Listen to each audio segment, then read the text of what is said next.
tell everybody about where you were at when it was like feast and famine, and then where it's at now, and then we'll get into what allowed that to happen.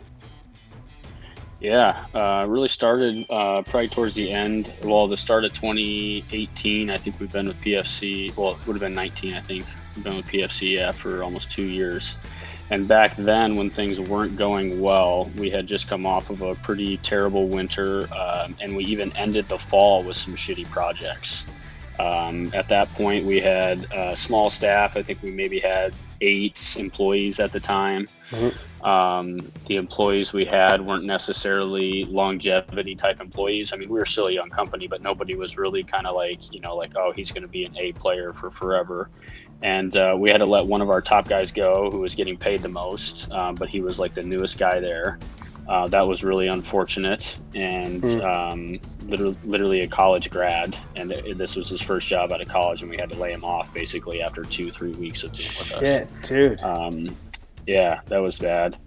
We had lost money on probably two of our largest projects in the fall. To end the fall, we lost money on, and it was just another cycle of what you at PFC have talked about, where it's just like you're basically paying people to do their projects. We were negotiating on price. We had limiting beliefs on what our price was and the value that people perceived from us. And at that time, I hadn't taken a paycheck in the business for my role in over 1.5 years. And so I was making $0. How did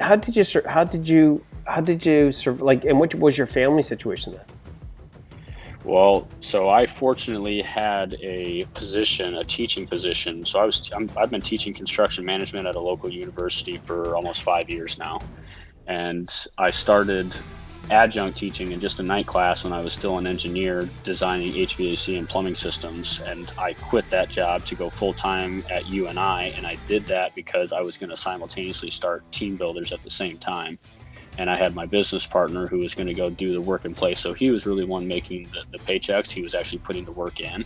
And then I had my UNI employment, my construction management instructor position that was actually floating the bills for me. And my wife is also an entrepreneur too, so she was making some money too, and we were staying afloat. Things weren't really great. I mean, we were really making ends meet personally on the finance side, but on the business side, we had never been profitable. I had never been able to take a salary, and we were still losing money.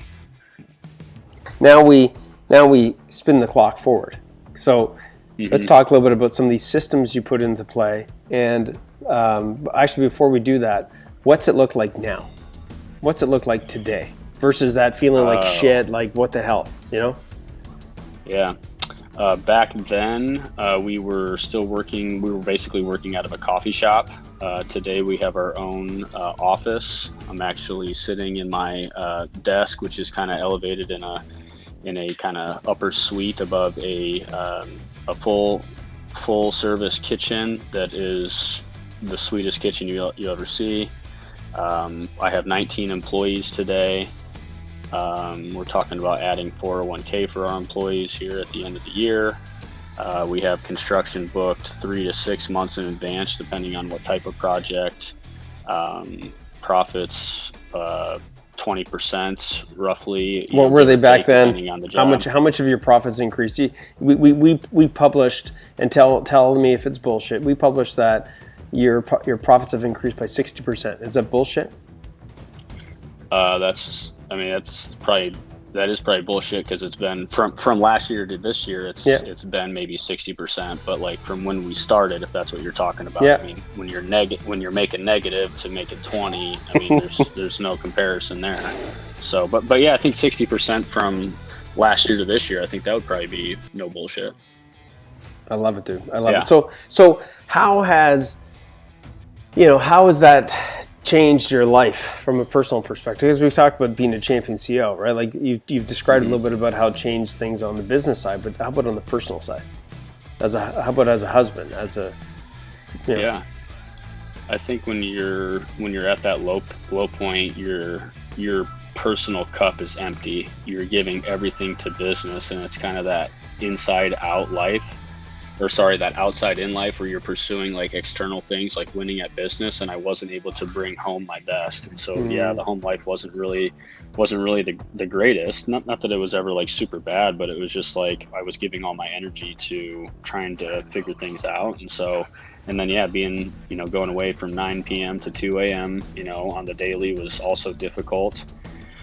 And today it's like I have really good employees. We have awesome culture, and it allows me to, play tennis, play golf. I can work out. I have my own gym in the office, and I'm in better shape.